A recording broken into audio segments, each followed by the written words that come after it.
நான் எந்த மத்ஹபை பின்பற்ற வேண்டும்? இது பலருக்கும் உள்ள சந்தேகம். பதில் எளிமையானது. உங்கள் நாட்டில், உங்கள் சமூகத்தில் உங்கள் முன்னோர்கள் பின்பற்றிய மத்ஹபை பின்பற்றுங்கள்.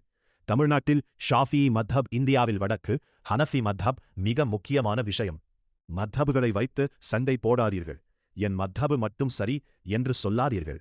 ஆதாரமான மத்ஹபை பின்பற்றி ஒன்றுபட்டு வாழுங்கள். அவங்களுக்குள்ள இருந்த கருத்து வேறுபாடுகள் எல்லாமே மார்க்கத்தை இன்னும் எளிமையாகவும் ஆழமாகவும் மக்கள் புரிஞ்சுக்கணுங்கிறதுக்காகத்தானே தவிர அவங்க யாரும் சொந்த சட்டங்களை உருவாக்கல. எல்லா இமாம்களும் என்ன சொன்னாங்க தெரியுமா?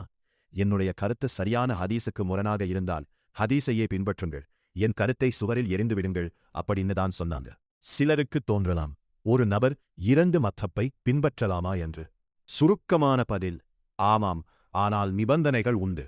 அறிஞர்கள் சொல்வது அனுமதிக்கப்பட்டது. ஒரு குறிப்பிட்ட விஷயத்தில் மற்றொரு மதஹபின் ஆதாரம் வலிமையாக இருந்தால் அந்த விஷயத்தில் மட்டும் அந்த மதஹபை பின்பற்றலாம். இதை தல்ஃபீக் என்று சொல்வார்கள். பெரும்பாலான அறிஞர்கள் இதை அனுமதிக்கிறார்கள்.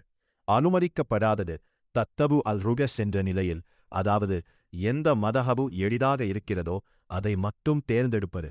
உதாரணமாக, வுழுவில் ஒரு மதஹபின் எளிய விதியை எடுத்து தொழுகையில் இன்னொரு மதஹபின் எளிய விதியை எடுப்பது.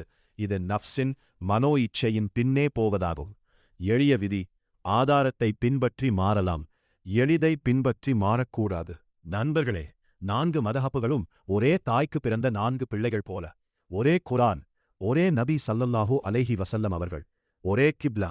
வேறுபாடுகள் இருந்தாலும் அன்பும் மரியாதையும் இருக்கட்டும். இமாம் அஹ்மது இப்னு ஹன்பல் ரஹ்மத்துல்லாஹி அலைஹி சொன்னார்கள், ஒரு அறிஞர் தன் மதஹபை நேசிக்கட்டும், ஆனால் மற்றவர்களை இகழக்கூடாது. ஆகவே மதஹபுகளை அறிந்து கொள்ளுங்கள். உங்கள் மதஹபை பின்பற்றுங்கள், மற்ற மதஹபை மதியுங்கள்.